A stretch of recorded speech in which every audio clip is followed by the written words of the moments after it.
national trauma and the politics of fear, how media violence enables stochastic terror. Modern America is a nation living under a constant state of subliminal threat. Day after day, news cycles deliver images and narratives of murder, rape, and mass violence. The human subconscious does not discriminate between actual and dramatized threat. The amygdala reacts, stress hormones rise, and the body enters a near perpetual state of fight or flight. This is no minor concern. Chronic hypervigilance has measurable negative health effects, including cardiovascular strain, impaired immunity, sleep disruption, and long-term cognitive and emotional deterioration. In this context, the population becomes a collective reservoir of anxiety, fear, and over-alertness. A society primed for manipulation. When a political leader labels peaceful organizations, protest movements, or ideological opponents as existential threats, as seen in rhetoric casting Antifa or other groups as terrorists, they're not merely speaking, they are exploiting a population already biologically and psychologically tuned to perceive danger everywhere. This is the mechanics of stochastic terrorism. The leader does not need to give a direct order or orchestrate a plan. They simply direct public fear toward a defined enemy.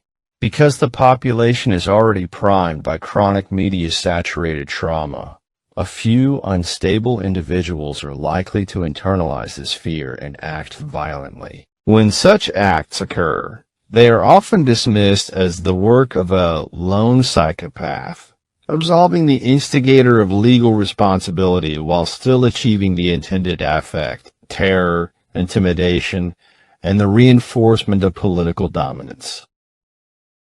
Mass hypervigilance, a physiological consequence of constant exposure to violent media, is the crucial enabler.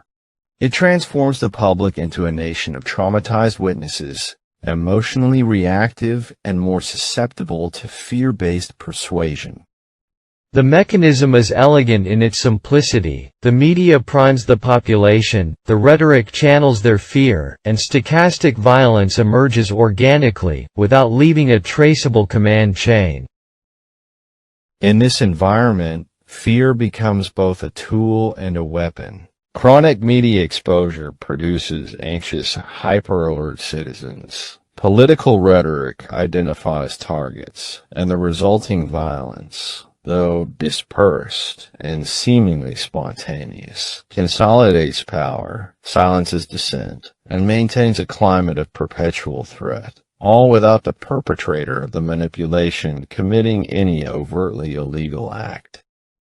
America, saturated in images of violence and steeped in fear, is fertile ground for such strategies. The physiological and psychological consequences of this national trauma are not just abstract statistics. They are the medium through which political manipulation and stochastic terrorism are made possible. In other words, the battlefield is not only physical or ideological, it is inside the bodies and minds of the citizens themselves.